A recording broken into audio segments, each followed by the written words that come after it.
All right, let's do this. All right. Hey, everyone. Thanks for tuning in today. So, today I am joined by my friend Tori, also known as Dr. Victoria N. Alexander, who is the author of this book, which is what we're going to talk about today. So, this is Locus Amoenus. We're going to talk about the title in just a moment. We'll talk about how the novel came to be. But I did just want to say, by way of introduction, that and I'm going to pull this up and just read a little bit here from your website, Tori. So, Victoria N. Alexander, PhD, is a literary fiction novelist writing about censored and controversial subjects with audacity, humor, and compassion. And you also say that you are a philosopher of science, and you've won, a whole array of literary awards. This is not your only novel. You have several other novels that you have written as well, and we can talk about that too. But I wanted to start by saying this, Tori, and I kind of wanted to ask you about this because I think that this is one, it's kind of funny, but also I think this comes through a little bit in the novel. So I got to know you and become familiar with you through our work with Dr. James Lyons Weiler at IPAK-EDU. Now, when I first came into contact with you, I thought you were a scientist. And it was only later that I realized that you were a novelist, but that you also, you call yourself a philosopher of science. And clearly you are very well read and very well informed in the science world. And again, we don't have to be overly reductionist here and believe that people can only use one hemisphere of their brain or that they have to fit in, one box or another. But I did notice that on your Dactyl Foundation site, you have this tagline that says bringing science into art and art into science, which I think is really interesting. So Yeah, so that kind of tell me a little sums bit about me up a bit. Yeah. Yeah, the yeah. So Dactyl Foundation is a foundation that I helped start back in 1998 or so. Yeah, I founded it with a visual artist, a painter, in reaction to the art world at the time that was had eschewed any kind of training and skill in the arts, and conceptual art was the thing. And so you had many people pointed to garbage on the floor and saying that was art. And I think that was at the first indication of where we would be now intellectually. The things that we are asked to believe. You point at garbage and you say that's art. There are many obvious falsehoods that the expert class is Mhm. pointing at and telling us that we can't believe our eyes and ears. So, I've been since I went into science after starting out in the arts, and I'll tell that story a little bit. Mhm.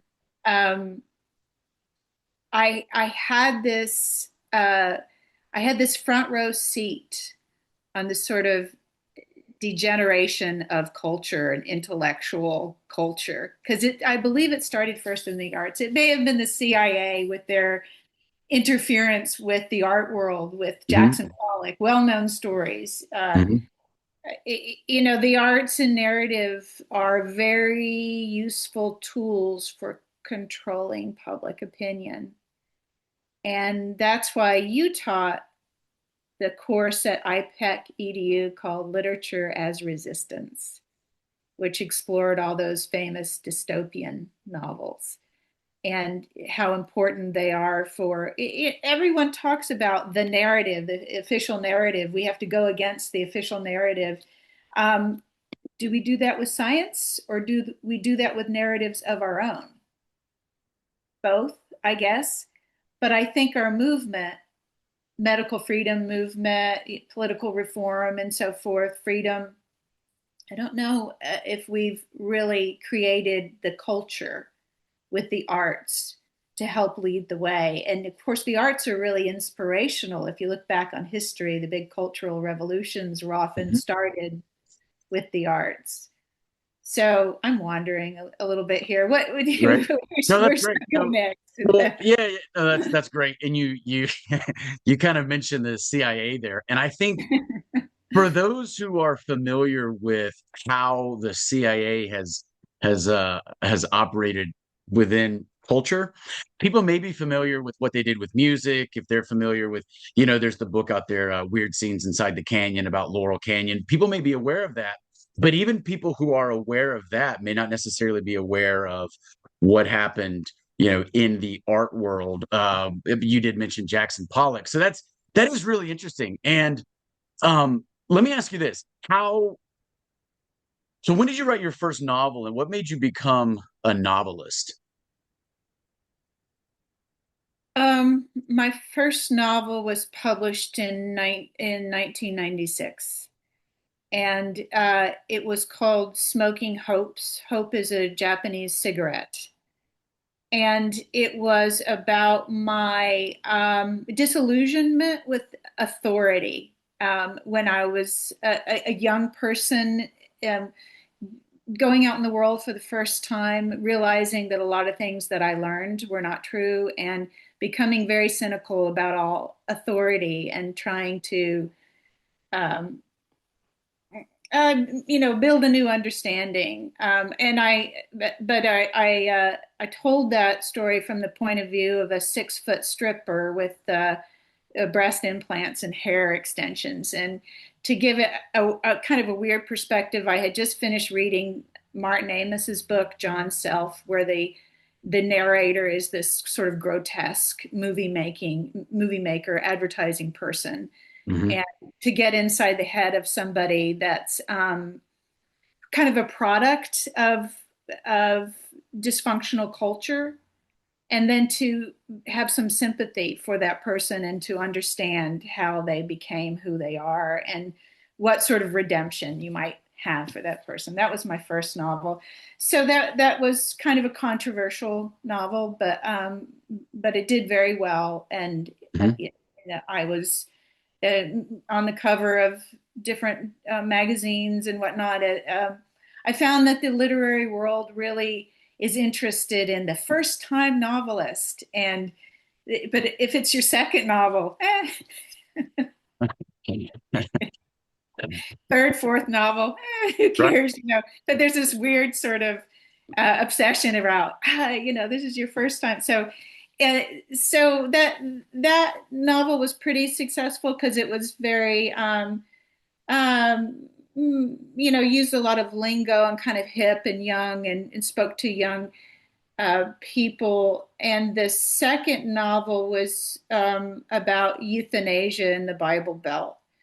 It's called Naked Singularity, and there's a daughter whose terminally ill father asks her to help him commit suicide, and she doesn't want to do it.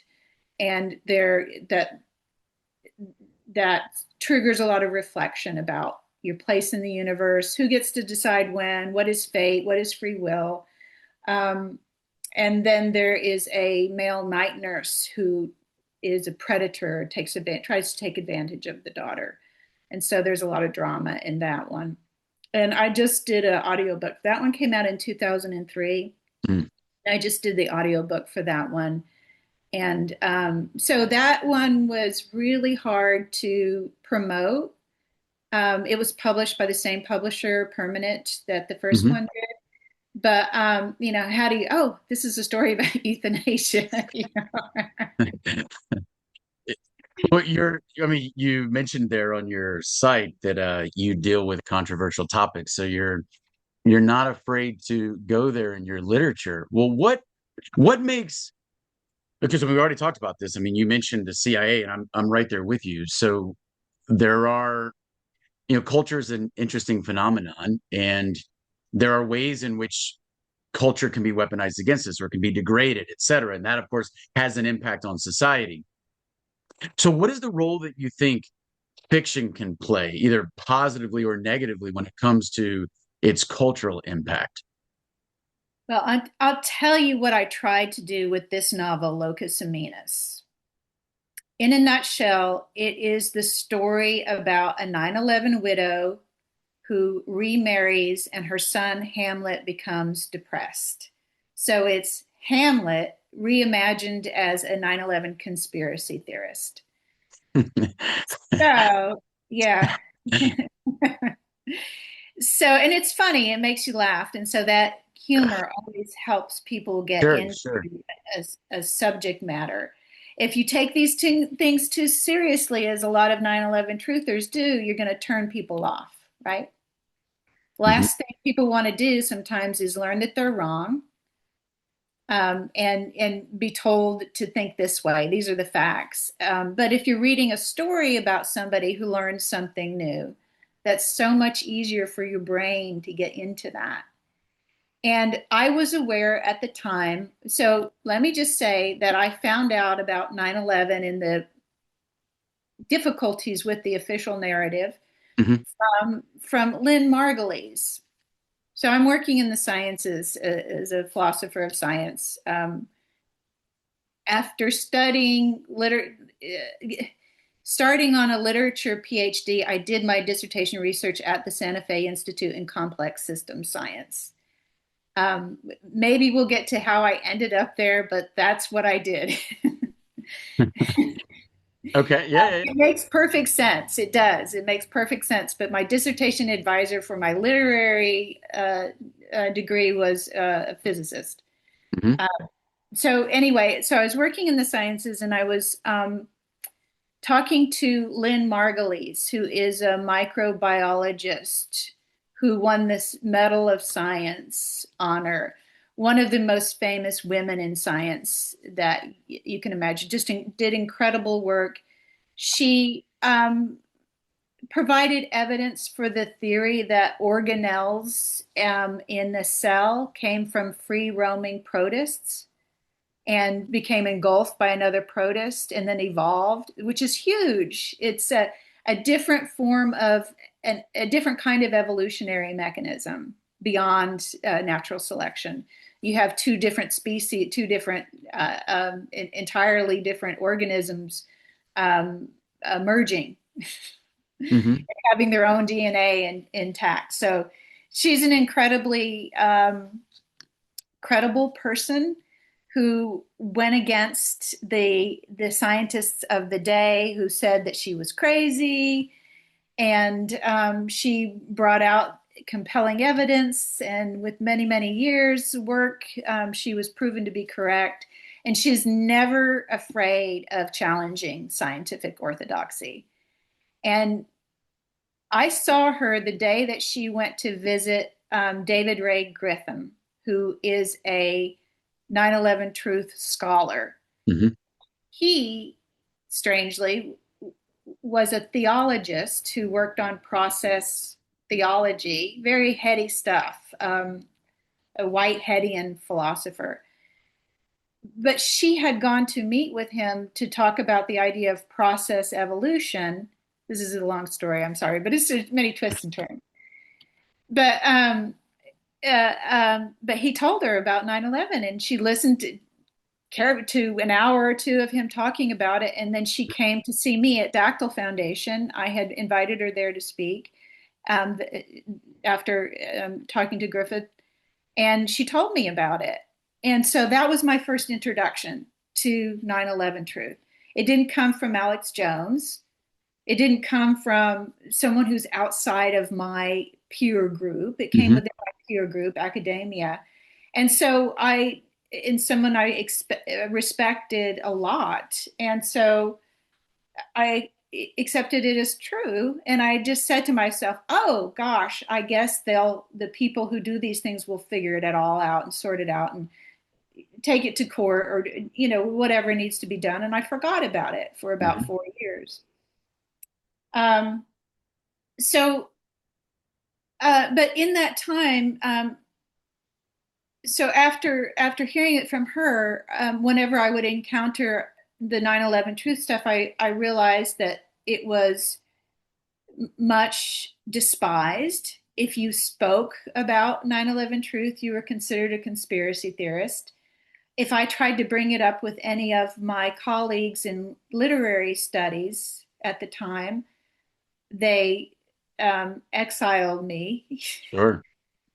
And it's just such a strange situation. And so then I made friends with the, anti-war types, and guys in black t-shirts who, use megaphones and stand on the corner and shout things. It's kind of a weird new friend group for Sure, me. I was used to sure.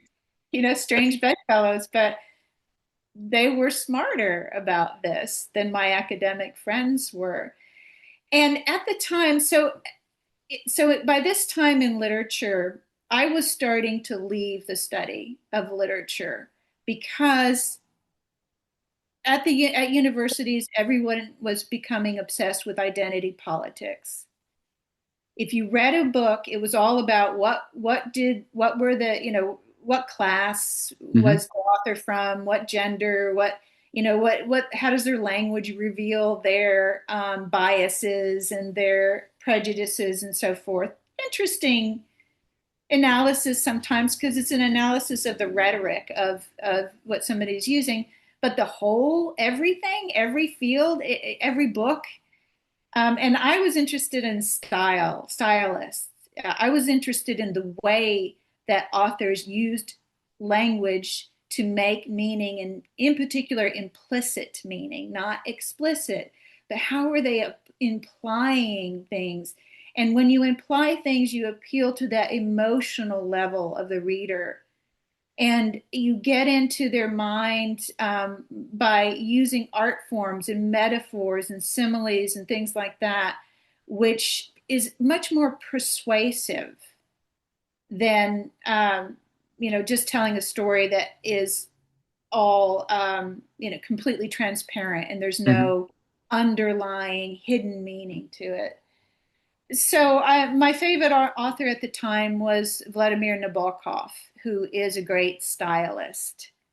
I mean, the sound of the words that he chooses have great effect on the meaning. And he's really a poet who wrote stories in narrative, who wrote in prose.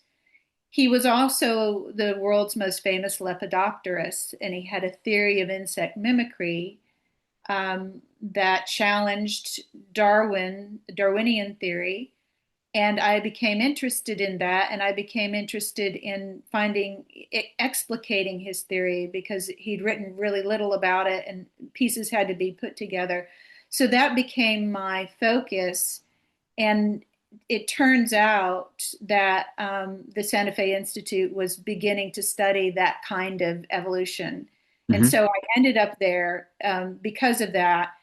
And Nabokov's theory of evolution also reflected on his theory of what creativity is. And you can see his theory of how things evolve in nature. You can see how he's doing that in the language of his prose too. So I hope that explains a little bit why this literary person ended up studying evolutionary theory and complex system science at Santa Fe Institute. Uh, Yeah. No, it's a great kind of backstory to probably some of the material that you have produced. And even though your novel, this novel, I think is very, it's very accessible. I mean, you don't have to have a PhD in philosophy to understand it. But I do think that your interest in the philosophy of science does kind of come through. And maybe we can talk about that in a moment. But I did want to ask you, help us understand the title. Where did the title come from? one of the things that came through that you don't need to understand philosophy, but at the Santa Fe Institute, what was really important at that time was the idea of decentralized intelligence. Hmm. Intelligence isn't top down. It's bottom up and top down. There's feedback, things work together. So the most intelligent systems are decentralized, not centralized. So the central intelligence agency is a contradiction of terms. And so in this story where I talk about it's a 9/11 conspiracy theorist who is critiquing a lot of the things with modern society, the solution that's presented there and some of the friends that he gets involved in is a decentralized, localized economy. So even though it doesn't seem like I was influenced much by philosophy in that book, that is one of the things that Hmm. did influence me. And I always write about solutions too to problems. I don't want to bring people down. But locus amoenus is a term from pastoral poetry, the pastoral genre. Um, and it just means a pleasant location. Amenus means it comes from the word amenable and pleasant. And I live in the town of Amenia. I had just moved here, and uh, and it's a beautiful bucolic setting, sheep pastures, rolling hills. Hmm. On the cover of the book is an actual photograph or actual painting of Really? the Okay. valley. Yeah, Good. this is a Native American did this painting, and um, for the so it is absolutely beautiful. But in this pastoral paradise, nothing bad can ever happen until it does. And there's this phrase from pastoral poetry, death says, I too am in paradise. Mm. Um, and so it was, so that was the tone that was set. You're in this beautiful place, and you're kind of shocked to find that the world that you believed in, and think of Hamlet, who believed in his mother and father, had a wonderful relationship and everything. And now his father's dead and his uncle killed him and his mother is unfaithful. And um, so it's a story of being woken up and being heartbroken, really, that your world is not what you thought it was. And certainly when you find out about 9/11, and it occurs to you that the government at the very least knew the planes were coming and let it happen, may have even been instrumental in getting the planes to fly into the building, and was certainly instrumental in covering up the crimes of explosives which were implanted in the building. Um, that really hurts to find that out about your government. It's painful, it's traumatic. And and my saying this on your channel probably won't disturb a lot of people who come to listen to you speak, because they're already hip to Yeah. something. Yeah. But how do you speak to people who haven't heard anything like this, and you don't want to hurt them, you don't want to disturb them too much? You approach it very, very gently. And so I have this reading public that I want to reach. And they're people that I used to work with who love literature, the classics, and so forth, and love language and love Shakespeare. Hamlet is my favorite. Hmm. Uh, and so I thought, why don't I tell the story through characters that they already know? Because that will invite them in. They'll be pleased to come into a story that is already set up for them. They already understand what's going to happen. They're prepared to love and sympathize with Hamlet, even though he's a little erratic at times and manic. Hmm. They are prepared to hate Claudius. And so I made Claudius one of the bureaucrats who covers up the 9/11 investigation. And so it's little tricks like that, rhetorical tricks, that can get people to believe your story, and be open-minded to receiving this new narrative. And so that's what I did. And really a lot of people in the literary circles, reviewers, because I don't put on the jacket cover that this is, written by a truther or anything. I leave it Right. neutral. Right. It's about a 9/11 conspiracy theorist, and a lot of people were prepared to, oh, good, she's going to make fun of 9/11 conspiracy theorists. But when you get into it, you have sympathy for Hamlet, who finds out that his father was murdered. It wasn't an accident. His father was murdered, and that his new stepfather actually helped cover up. Um, and so and literature also is extremely important for developing empathy, because you are asked to stand in the shoes of this character and experience their life. And no other art form really does that. Theater doesn't, TV doesn't. You're not seeing things through the eyes of the character. You're not inside their head, hearing their thoughts. And so fiction, in particular first person narrators, are really important for helping people understand what it's like to be somebody else. Hmm. Yeah, I was actually going to ask you about your decision to um, write it in the first person. And I'll tell you, and you kind of hinted at this just a moment ago, but I do feel that there is a way in which the reader can pretty easily put themselves in Hamlet's shoes in a way, because if they have at all questioned 9/11 or the official narratives of 9/11, because even though maybe my dad didn't die, in the towers on 9/11, but in a sense, many Americans have felt that we were all attacked. Our sacred space was invaded in a very real way that at least could somewhat be like having lost a loved one. And then you can take that one step further when you look at Claudius's role, and you think that, well, someone inside our familial bubble here may have perpetrated this against us. um but I wanted to back up just a moment and ask you about, so Armenia is a real town, right? Yeah, so I went and looked that up. It's also a hamlet. Yeah, yeah, yeah, It's yeah. not a town or a city. So I mean, Right. writers are like that. They get suggestions. Right. So it's funny because I've spent most of my life in the South, except for years living in various places overseas.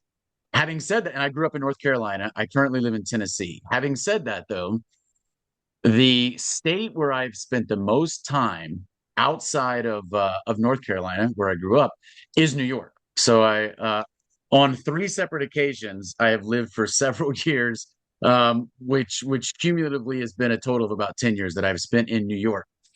And it is interesting because, of course, as people who have spent any time in New York know, there's a world of difference between New York City and the remainder of the state. And you actually don't have to go too far outside of kind of the metro bubble before you are in areas that look nothing like what everybody No, who's ever been to New York just assumes that all of New York is, right? right? Uh, Or at least that it's kind of a crowded suburb or something. But yeah, no, the hamlet there where I live, there's one stoplight. sure. So, but what's interesting though is I originally thought that this was just a fictitious town and that you had just take it was a play on the Latin word Amoenus. That's what I thought. But no, it is a real town, and whether it is or isn't, I'm very familiar with a lot of those farming type communities that are all throughout New York State. Even though I'm less familiar with that part, even though I did spend a couple of years not too far away from What there. towns were you in? Well, I mean, I spent 4 years at West Point, All so right, yeah, which is closer to yeah. the city, I believe. But But but yeah, I'm the I'm area looks similar. Yeah. yeah. And then I spent when I was in the army on two separate occasions, I spent 3 years in Watertown, which is right outside of Fort Drum, which Uh-huh. is north of Syracuse. But again, all around that area is just Yeah. sprawling farm communities. So Yeah, I'm and probably I don't know when you were there, but depressed farm communities, because the USDA Mhm. has just completely ruined life for farmers. There's Sure. one there's one line in Locus Amoenus where it mentioned, so this area was the home of Borden, and it had many milk dairy Yeah, farms. the dairy company. Right. Borden. That was Hmm. big. Yeah. So And there were various farm bills particularly after 9/11, that I say subsidized dairy farmers' suicides. Mm, Literally, there's a story about a farmer a little bit north from here who he just, they you couldn't make money at mhm, farming, couldn't make money, and one night he milked all his cows. He had, a herd of 50 or something, milked every one of them, and then went around and shot every one of them and shot mm, himself. And that is the pain that you feel mhm, in this area. Now, of course, it's all these farmers, hip young trust fund farmers are coming up mhm. with Sure, their sure. hobby farms, and so it's with their organic farms and stuff. But that's Mhm. good. Those are all my friends and stuff. They're reigniting the farming around here, so that's good. But yeah, so there's this sadness here when you think of this beautiful area that now, because of the good intentions of many regulations and farm Mhm. bills, you've decimated the people, and turned they put up psychiatric prisons here. Right, right. That was the main kind of source of income. And so the Gertrude in the story, so one of the what's going on here is the story is not about the high level corruption in the federal government, talking about what Cheney did or something. I don't think I even mentioned presidents or No. actors.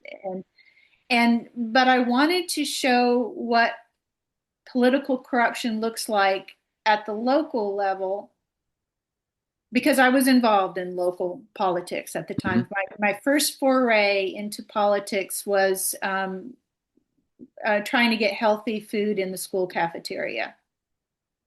And I realized what sort of things are up against that kind of effort. The Sure. USDA is not going to let you give kids healthy food Mhm. because somebody won't make money.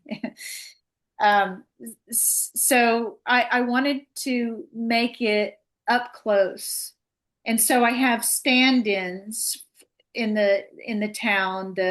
I forget the school board something, the president, standing in for those political figures Right. who are corrupt and who may have taken part in 9/11. This one figure in the story, help me remember his name, Hogg, right? At Yeah. Carlisle Hall. Carlisle, Right, Carlisle Hogg. right. Hmm. So he worked with the NSA and security and so forth. And so he is part of it, but he's the local version. And so I think that, um, I didn't want to, someday somebody will make a movie an action movie about what really happened on 9/11 when they Hmm. said, hit the button now, bring the building down, just as all our firefighters were heroically marching up, ready to Sure. put out the fire and save people. They brought the building down. That will make a dramatic movie, but I didn't want to write that. I wanted to write something small and local and Right, intimate right, about right. one person, one son who's struggling to come to terms with his father who just disappeared one day. No Hmm. body. Um, that's one of the important pieces of evidence that there were explosives in the building, is that a lot of the bodies, there was nothing left of them but tiny shards of bones less than an inch long. How did they blow up and burn like that? Hmm. That wouldn't have happened in a normal building fire and collapse. Yeah, yeah, absolutely. I thought this was really um interesting, and I liked it the way that you close chapter one, but just with the line, something is rotten in the United States of America. Because as I was reading the first couple of pages, I was already thinking that, just because of obviously the famous line from Shakespeare's Hamlet, but in my mind, I was saying there's something rotten in the state of New York. That's kind of the way that I framed it in my mind. But then I came, a page or two later to where you said there's something rotten in the United States of America. But anyway, I was really, I was happy to see that line and how Yeah, that's kind of the close of chapter it had to one. be there, and It you had to, it had anticipated to, it. it had But to. that's And one of the that's yeah, something that's successful with, if you can get your reader to anticipate something and then you give it to them, then they get this feeling of, oh, that's correct, and they have bought into the story. yeah, So that's one of those techniques that you can use with narrative to get people to convince, to open their minds. So yeah. I like that you went there, and it's interesting because obviously Shakespeare is this dominant figure, not just in English language literature, but just also in culture. Just such a dominant figure. The way that our spoken language has developed, not to mention literarily, but I have to assume that Hamlet is maybe the, or at least one of the most famous of all of Shakespeare's works. And so therefore, I just feel that most people have a passing familiarity with the story. I mean, everyone knows to be or not to be. I assume most people realize that's from Hamlet, and then I assume that behind that, most people would realize that there is this famous line which you shift away from the state of Denmark to the United States of America. But I think people also they realize that comes from Hamlet, So there's a little bit of the passing familiarity that people have. So when you use that as the framework upon which you've kind of hung this new story, people come into the story perhaps ready to understand some things implicitly. And I think you were they already talking about that a couple minutes ago. they're waiting for those lines to appear in some slightly modified form. And so when it happens, they feel good. It's kind of like the punchline of a joke or something. Sure. You're expecting some new twist, and then when you get it, it's very satisfactory. So I have a lot of that. Um, so and and let me just mention briefly, looking ahead now. So this novel was published 10 years ago now, Hmm. and I was always going to write a sequel. Was it going to be Hamlet 2? How do you have a sequel? Right, Hamlet's right, died, right. and there's a twist to that, which I won't give that away because that's a spoiler. Hmm. But I and my son, who was 13 at the time when I wrote this novel, who helped me understand writing about a young man, because part of the time this story takes place with a boy. Sure. Uh, I forget how old Hamlet was when his father died. I think he's Uh, about 10 and then he's yeah, and he's 18 18 at roughly, this 8 years time of the later. story. Yeah, Right, right. right, right. When his mother remarries. Right. So I have, oh, what should I do? Should I do another Shakespeare play using the same characters that I invented and just, have them? Because a lot of times there's Shakespeare, every time he writes the jester character, that's the Hamlet character. Hmm. He's a court jester. He disrupts things. He's smarter than everyone else. Right, He's right. funny. Um, and so I was thinking, well, I want, King Lear, there's the jester there. I could have, and I was thinking, what? And then 2020 happened. And I said, I have to redo 1984. Obviously, that's the second stage of there. You had 9/11, and now you have COVID-19 or whatever. Hmm. Uh, that yeah, obviously that the other shoe has dropped.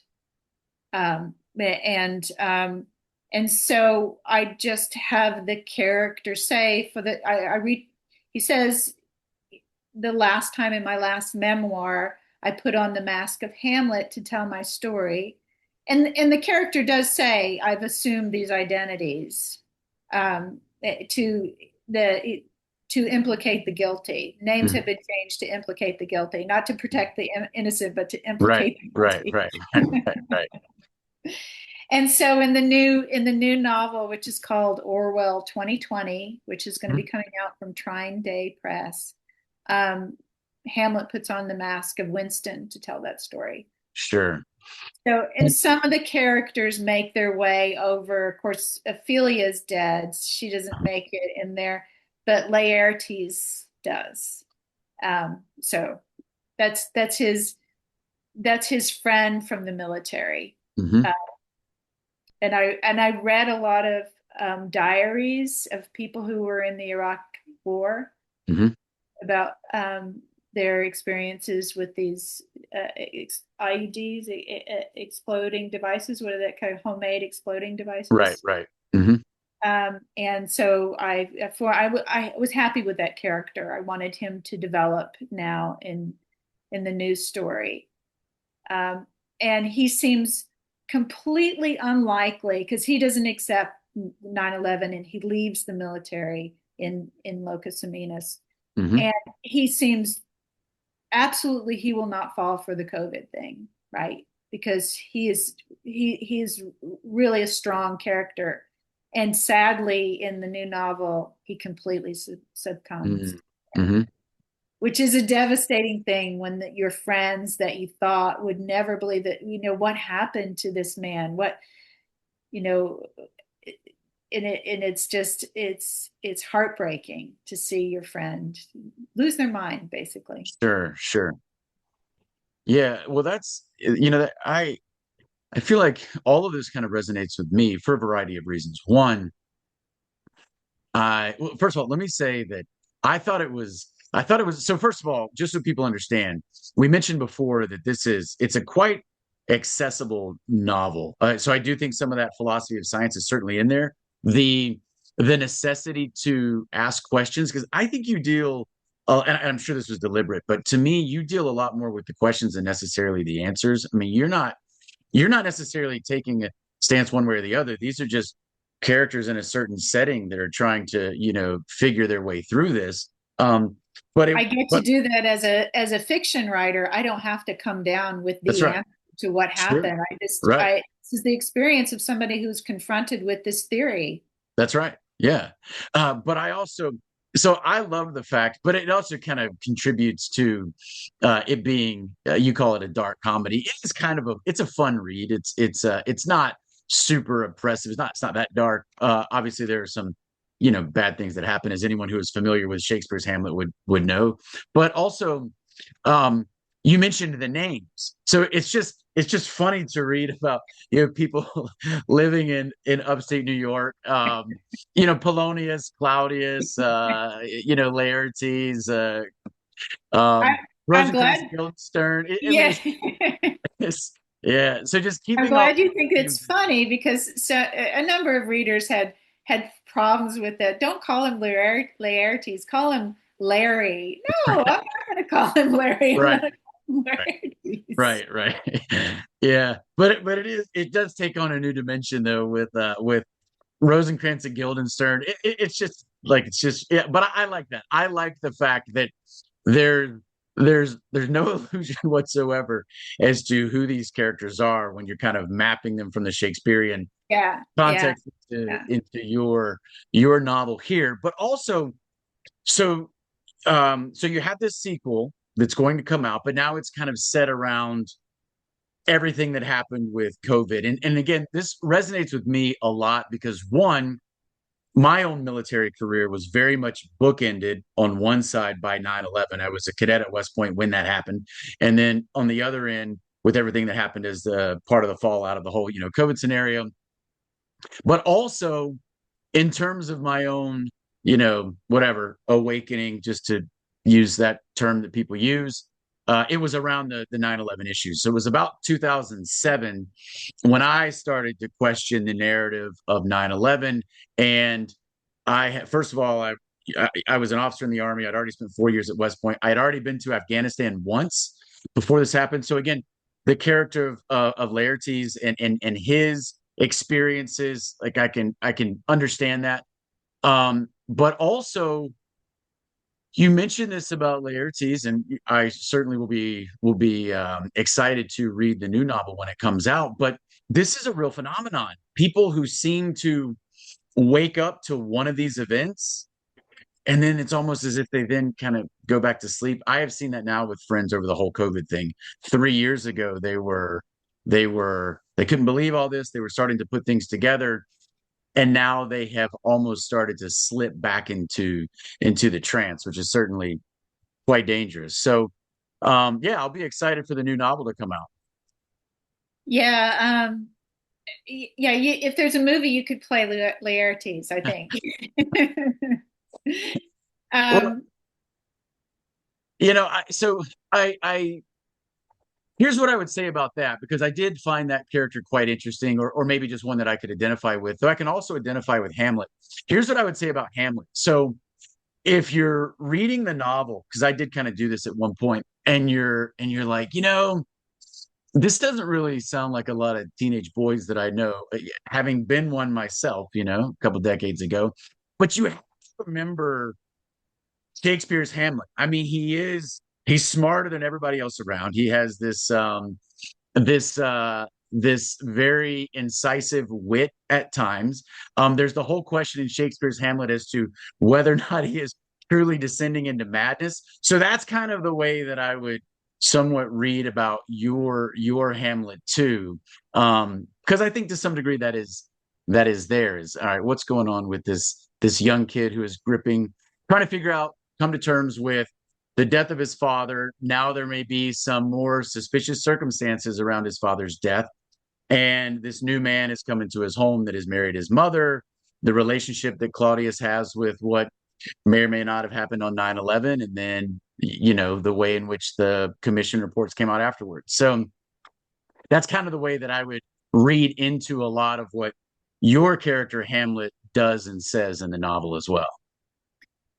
and of course, there's the very important foil between Hamlet and Laertes is that Laertes is a hero who takes action. Mm-hmm. He doesn't mess around and wonder what should I do and think too much and kind of stew in his own misery. He acts. Sure. And Hamlet really looks up to him for that Yeah. ability to play the part of a hero. And Hamlet is feeling like he can't. He doesn't have it in him. He does in Shakespeare's play. In the end, he fights pirates, um, and he actually has Rosencrantz and Guildenstern killed, which is Yeah. sad. But they had committed treason against him. So, but in the end, he stops. He doesn't have any more soliloquies after he resolves to act in Hamlet. And a lot of people don't notice that. So he stops wondering and he stops thinking out loud and he acts. But it does, because it's such a chaotic world and fate is against him, because it was always going to happen that Fortinbras would take over the kingdom. Mm-hmm. That was at the beginning of the play, and that was how it ended. But so it's really kind of a fate play too. If you try to avoid the fate, you'll just end up bringing it about. Right. I'm not a fatalist at all, but that was the story, and I try to get away from that kind of action. Mm-hmm. And in the penultimate scene with my Hamlet, he is resolved to be optimistic about the future and his ability to change things. He realizes that there are many forces arrayed against him, and he accepts that. But he is optimistic nevertheless, and I think that is important. And I think that's important for any of these narratives that we may want to create about what's happening to us, retelling these stories, is that we have to somehow make the ending optimistic. And the ending apparently in Locus Amoenus is the ending that everybody would expect if they read the newspapers. And we won't say what that is to spoil it, but Mm-hmm.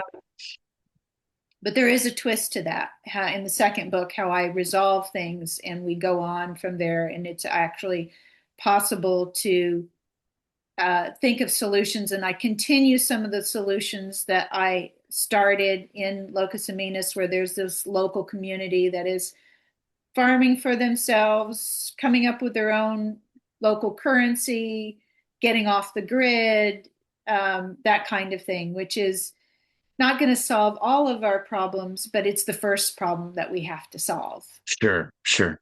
We have to establish some sort of survival, to be able to survive whatever comes next. And so we have to make sure that we're set there. So forgot where I was going with this. What Well, else? no, that was great. So yeah, so I guess we'll kind of wrap it up here. So again, the name of the novel is Locus Amoenus. So it came out in 2015. The sequel is going to be called Orwell 2020. Is that right? Yeah. And when can we expect that to be released? I don't know yet, but I was told maybe as soon as this winter, which seems like really fast turnaround. I'm used to like Sure. 18 months turnaround, but trying Day Press. Mhm. And subscribe to my website, which is vnalexander.com for any updates on that. And also, I want to offer your audiences a free coupon for the audiobook of Locus Amoenus and to listen to it on Spotify. And Mhm. I'll mention this. There's a Emmy award winning actor named Ben Jorgensen who did the audiobook of Locus Amoenus and did a fantastic job. He was Hamlet.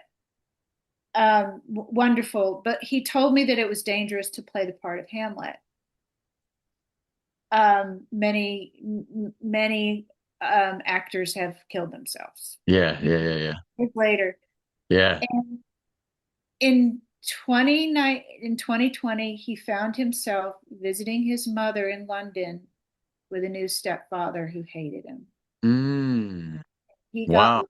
he got stuck in London and couldn't leave during the lockdown, and he killed himself. Mm, And so when that happened, I mean that I had already sort of started thinking about the sequel, and as yes, the sequel is going to be about COVID because my Hamlet, my Hamlet moved into that nightmare, yeah, yeah. and so the new book is dedicated to him. Hmm. So I want your audience to get a free copy of that audiobook Sure, sure. and listen to his fantastic performance. It's like 5.5 hours, so it is a quick read. It is a quick listen, a quick read. Sure. And I don't know how you can go to my website and contact me there on the contact page, and I will send a link to listen to it for free on Spotify. Yeah, and I will put the link to your website in the description of the video. And yeah, I'm really sorry to hear that um about your Hamlet who read the audio version. Yeah, that's really terrible. But I do appreciate you offering that to those who would be interested in that. So like I said, I'll put the link to your website in the description. Um Yeah, but I really enjoyed the read, and you said it's a quick listen to the audio version. It's also a pretty quick read. I think it's about 200 pages. Yeah, a little bit less, yeah. Yeah, yeah. So, yeah, an easy read, a fun read. So, what else would you like to leave us with? I just hope that I can convince people in our community to think about art and culture and how we have many good researchers writing books about the facts, but we really need more cultural tools Sure. to reach more people and reach them in different ways. And you can imagine it's hard for a literary person to promote anything that's off narrative Hmm. these days. It's hard. I am so lucky that I found a publisher for this book. But I need readers. I need people to read it, and I need them to recommend it to their friends. Most people don't buy a book unless a friend recommends it, and then they buy it. Hmm. And so help me get this going. And I've done a lot of work writing this book, and people need to read it and share it with their friends. And then maybe we can write a movement, start a movement, and maybe I will hear from. I'm starting to hear from other writers who are, getting into this area. If we can form a group of artists who are questioning the narrative and telling it in a new way that wakes people up, we Hmm. can really become a force of change. And so I hope I also can, through more interviews, can meet other writers who are trying to do the same thing that I am or something similar. Yeah, and you're right. I mean, of course, those who have these heretical ideas that are unacceptable don't necessarily get the astroturfing boost that other authors might get. Right. So, yeah, Yep. so I certainly recommend it. I thought it was a fun read. And I will read your sequel. I am looking forward to that coming out. So I would also recommend to everyone else out there, you go pick up a copy or listen to the audio version. But it is a fun read. It's a thought-provoking read. It's an interesting spin on an old tale, to say it like that. But well, let me ask you one final question, then of course I'll let you go, Tori. But so I mentioned in the beginning that both you and I have done some work at IPAK-EDU. So you've got something that's going to be coming out soon with IPAK-EDU, correct? Yeah, and I just wanted to plug your course too, which is Literature as Resistance, which I'm going to be in that course. I couldn't attend last time because we were teaching at the same time, or I had Hmm. other obligations or something. Hopefully that won't happen to us again. But I'm going to be teaching a course that I did a couple of years ago. Of course, I will change it because the world Hmm. has changed a little bit and Sure, I have sure. changed. But I'll start out with basically the same framework that I initially laid out. So what I do in philosophy of science is I study biological intelligence, the nature of biological intelligence, um, and how biological systems process information. Even single cell organisms, they all use signals as interfaces to interact with their worlds. And so the field that I work in is called biosemiotics, and it is a non-reductive form of biology because not everything can be reduced just to chemistry and physics. The fact that every cell relates to its environment through signals and Hmm. signs adds another causal layer. Semiosis is another causal layer that can't be described just by measuring things. There, things happen in biological systems because one thing is associated with something else. It's a sign of something else. And so, if you have that understanding, that non-reductive understanding of biology, then you immediately realize that any radical intervention, medical intervention, is going to result probably in side effects and most likely autoimmune disease. That's one of the things that biosemiotics predicts. Mm. Um, and what I have found myself able to do is critique artificial intelligence because it's not modeled on an understanding of what happens in the brain in a true neural system. Um, the model that they have of neuroscience is just that the neurons become connected through use and they fire together, wired together, and so it's sort of the statistically relevant associations of things. And that is not the way that biological cells interact and communicate all the time. Sometimes they do, but not all the time. And so, because the model that you have of a human brain is very reductive and oversimplified, Yeah, sure. stupidly so, I'm sorry, but it's a neuron is not either on or off. Mm. A neuron has all those little organelles in it that are from evolved from independent organisms, for God's sakes. But yeah, so I've found myself critiquing all the hype around LLMs, large language models, AI. I critique biological, the transhumanists who think that we can just change our DNA and everything will happen as predicted. There won't be some Mhm. horrible side effects, or that implants are possible, are not going to be rejected by the body. And so that's kind of been my beat for a while. And so the name of the course is "We Are Not Machines," or the perils of coding humans.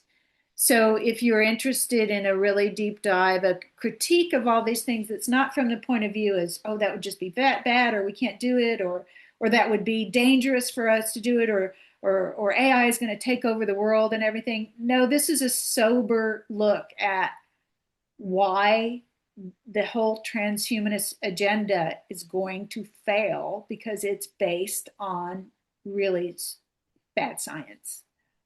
So Yeah. No, it sounds fascinating, and I hope you and I can do another discussion and we can take a more in-depth look at that. Is on the website for IPAK-EDU, is the description for your course up yet? Do you know? I talked to Jack yesterday and I heard him typing Okay. as Okay. I was talking to him. So Yeah. it might be up. If it's not now, it will be All soon. right. Cool. All right. Well, any other parting thoughts you have for us, Tori? I just want to say thanks very much, and it's great to get to know you, and it's wonderful to work at IPAC EDU with you, and yeah, let's change the world. All right. Well, thank you. Well, I appreciate you giving us some of your time today. And like I said, everyone should go check out Locus Amoenus and then also wait for Orwell 2020, which hopefully will be released sometime this winter. All Great. right. Well, thanks again, Tori. Appreciate it. Thank you. Bye. Bye.